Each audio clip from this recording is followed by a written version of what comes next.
Hey everyone, what's going on? Hope you're doing great. If your console or PC just nudged you with a fresh update for No Man's Sky, you're not imagining things. We've got a small but interesting patch rolling out right now, specifically version 6.116. And while official, fully detailed notes aren't posted on the Hello Games site yet, there's enough smoke to talk about what's actually landing on systems, what's hinted on the experimental branch, and what it likely means for your next session across the stars. Let's unpack it all, keep it real, and set expectations so you know whether to boot up for a quick test flight or plan a longer voyage later in the night. First, the basic, is it real? Check. Players on PS5 are reporting that a download around the 1 gigabyte mark has started pushing to their systems with that exact build identifier.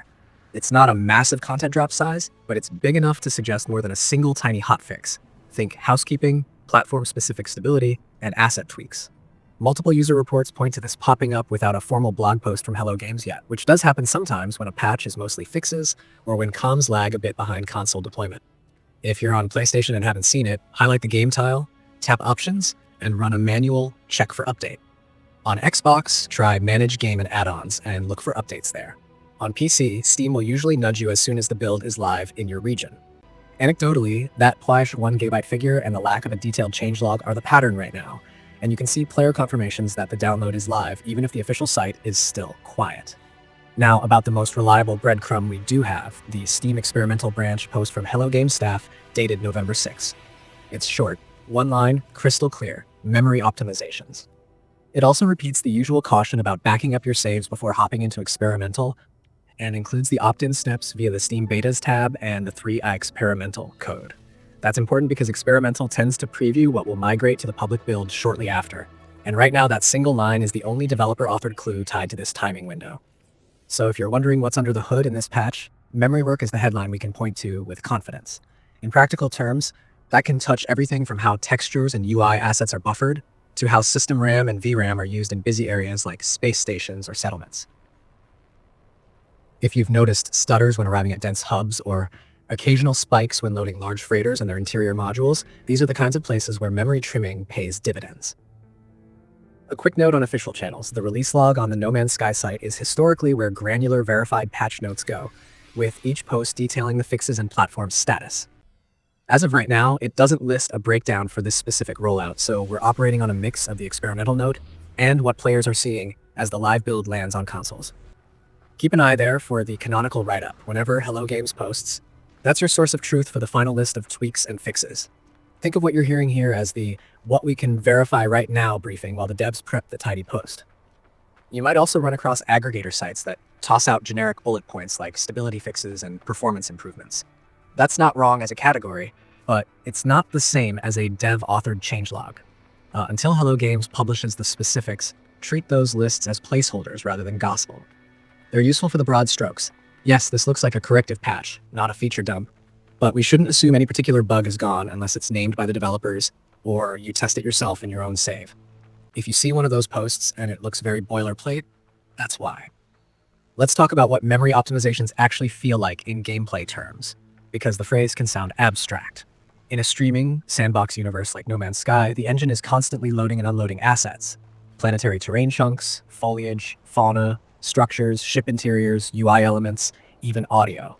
Memory gains can reduce the size of those assets in memory, optimize when they're allocated and freed, and cut down on fragmentation that leads to hiccups after you've been playing for a while. The hallmark signs of improvement are fewer micro-stutters during quick turns on a dense planet, smoother approach sequences when you pulse in toward a space station, and better consistency after an hour or two of continuous play. The team has a track record of doing this kind of optimization incrementally after big milestones. Remember how early 6.0 builds layered in rendering and UI memory wins, and this looks like another slice of that pie arriving for everyone, not just experimental testers. The experimental note is explicit. The rollout timing suggests those changes are marching into the public branch. If you want to be methodical and see whether the patch helps you personally, here's a simple approach you can run right after updating. Load the exact same save in a system with a busy station you've bookmarked. Note your FPS if you're on PC, or at least your subjective feel on console. Station concourse traversal, a docking-undocking cycle, then a warp to a lush planet with complex flora. Do a low-altitude skim for 30 seconds, land near a trading post, and spin the camera around quickly while NPCs are moving. On PC, if you have an overlay like the Steam FPS counter, note the lows during the spin. On console, listen for any hitching and watch for frame pacing improvements. Then repeat the loop after a longer session, maybe 90 minutes, because memory fragmentation typically reveals itself later rather than in the first 5 minutes. If this patch is doing its job, the second loop should feel closer to the first than it used to. Less degradation over time is one of the big tells of better memory housekeeping. For PC players curious about the experimental branch itself, the opt-in is straightforward. In Steam, right-click No Man's Sky, choose Properties, head to the Betas tab, and enter the code 3experimental. Then pick the branch from the dropdown. The devs explicitly recommend backing up your saves first, which you can do by copying the No Man's Sky folder from your app data on Windows or the application support directory on macOS.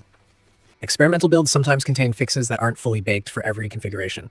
So if you're sensitive to instability, you might prefer to wait for those changes to bake into the live branch, which, based on past rhythms, tends to happen fairly quickly once posts like this appear. A word about expectation setting, because it's easy to assume any gigabyte-sized patch brings new toys. The current evidence points to a maintenance-oriented release. We're not seeing a new expedition or a fresh feature banner on the official site next to the Voyager's cycle posts. That doesn't mean nothing fun changed. Sometimes the feel improvements are the ones you notice the most, especially if you play on a base console or a mid-range PC. But it does mean you shouldn't expect a new system to grind for or a brand new mission string the moment it boots. The official newsfeed is still highlighting the previous 6.0x cadence and expedition communications, rather than calling out a fresh feature set, which aligns with the idea that this is a polish pass. While you're updating, it's a good time to run a quick health check on your settings. On PC, consider toggling DLSS, FSR, XESS depending on your GPU, and reevaluate your terrain tessellation and planetary detail sliders. Memory optimizations sometimes open a tiny bit of headroom, and you might be able to bump one setting without tipping into stutter territory. On console, if you're on PS5 and you like smoother traversal, stick with the performance mode. If you value visual crispness for screenshots, the resolution mode is still gorgeous. But remember that big settlements and freighter bases are always going to be the stress test. If you're the type who builds enormous bases, after patching, do a quick tour of your largest build and pay attention to pop-in and hallway streaming. Those are nice canaries for memory tweaks doing their thing. Let's also talk about the practical housekeeping that can save your bacon if something goes weird after an update.